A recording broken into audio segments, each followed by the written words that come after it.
आज ही Doubtnut app download करें। Doubtnut पर होगा अब आपके सभी मैथ्स, केमिस्ट्री, फिजिक्स और बायोलॉजी डाउट्स का सफाया। बस अपने क्वेश्चन की फोटो खींचो, उसे क्रॉप करो और तुरंत वीडियो सोल्यूशन पाओ। Download now. यद्यपि वस्तुएं परस्पर आकर्षित करती है, परंतु हमें दैनिक जीवन में इस आकर्षण का अनुभव क्यों नहीं होता, ये हमसे प्रश्न में पूछा गया है दोस्तों। ठीक है, अब जो आकर्षित करती है तो जरूरी है कि उस पर कोई ना कोई बल लगता होगा, और इस बल को हम बोल सकते हैं आकर्षण बल लगता है।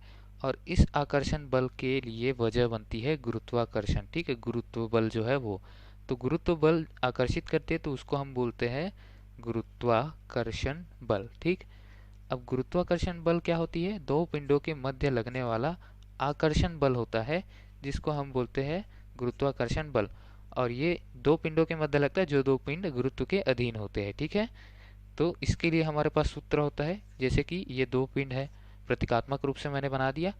पहले पिंड का द्रव्यमान ले लेते हैं m1, दूसरे पिंड का m2। तो दोस्तों, दोनों पिंड के बीच की हमको दूरी भी लेनी पड़ेगी, और दूरी रहेगी दोनों के केंद्र से। तो दोनों के केंद्र बिंदु से अगर हम दूरी ले और उसको हम मान दे दे स्मॉल r, तो इन दोनों के मध्य जो आकर्षण बल लगेगा वो हम कैसे निकाल सकते हैं? F बराबर G m1 m2, और बट्टे में क्या रहेगा? r की घात 2।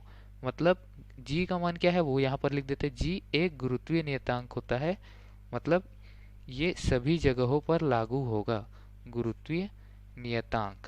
ठीक है, ये पृथ्वी पर, चंद्रमा पर, सभी पिंडों पर लागू होने वाला नियतांक है। और g का मान होता है 6.67 गुना 10 की घात ऋण 11 न्यूटन मीटर की घात 2 प्रति केजी की घात 2। ठीक है, ये गुरुत्वीय त्वरण का मान, गुरुत्वीय नियतांक का मान होता है। अब दोस्तों, बात हमने कर रहे थे गुरुत्वीय त्वरण की। गुरुत्वीय त्वरण का मान भी हम आपको बता देते हैं, वो क्या होता है।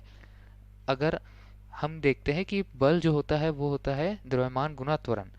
अब पिंड m1 के लिए अगर गुरुत्वीय त्वरण निकाले तो m2 के लिए जो भार लग रहा है m1 के द्वारा, वही हो जाएगा त्वरण।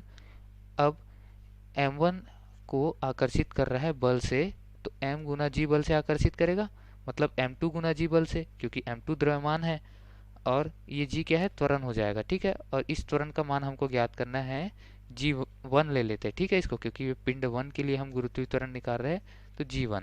पिंड 2 के लिए g2 ले लेते हैं, तो g1 का मान कैसे आएगा? यहाँ से m2 गुना g1, और यहाँ अगर इसी बल को देखें यहाँ पर, तो लिख देते हैं f की जगह m2 गुना g1। तो इसका मान कैसे आ जाएगा?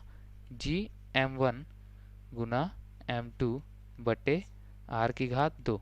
दोनों पक्षों से m2 का मान हटा के हम g1 का मान ज्ञात कर सकते हैं। यहाँ से अगर मैं g1 का मान निकालूं तो g1 का मान क्या हो जाएगा?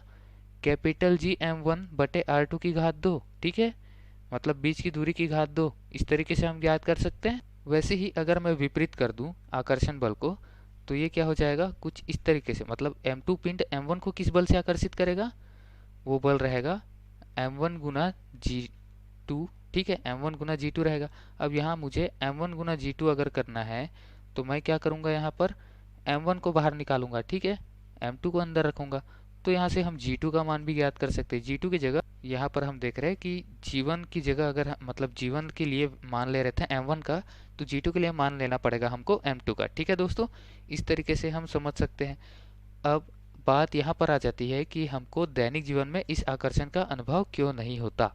तो दोस्तों, जैसा कि मैंने यहाँ पर मान बताया, गुरुत्वीय त्वरण का मान अगर हम कल्पना करें पृथ्वी के गुरुत्वीय त्वरण से, ठीक है, तो पृथ्वी का गुरुत्वीय त्वरण है 9.8 मीटर प्रति सेकंड की घात 2 प्रत्येक पिंड के लिए। ठीक है, ये मुक्त त्वरण का मान है।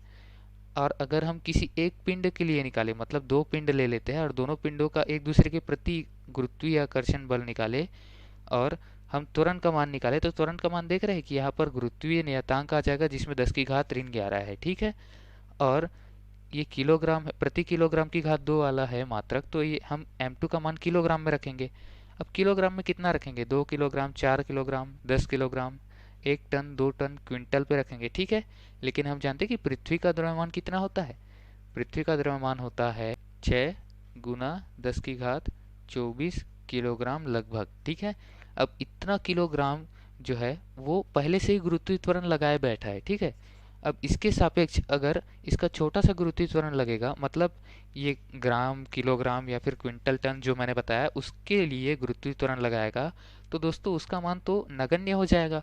इसीलिए हमको आकर्षण समझ में नहीं आएगा। ठीक है, आकर्षण लगेगा जरूर, लेकिन पृथ्वी का आकर्षण इतना अधिक रहेगा 9.8 मीटर प्रति सेकेंड के त्वरण से, तो हमको बाकी के त्वरण क्या है, नगण्य महसूस होंगे। ठीक है, और जो बल लगेगा यानी कि भार जो है, W बराबर क्या होता है, कोई भी बल होता है द्रव्यमान गुना त्वरण, और गुरुत्वीय त्वरण यहाँ पर ले रहे हैं क्योंकि गुरुत्वाकर्षण है।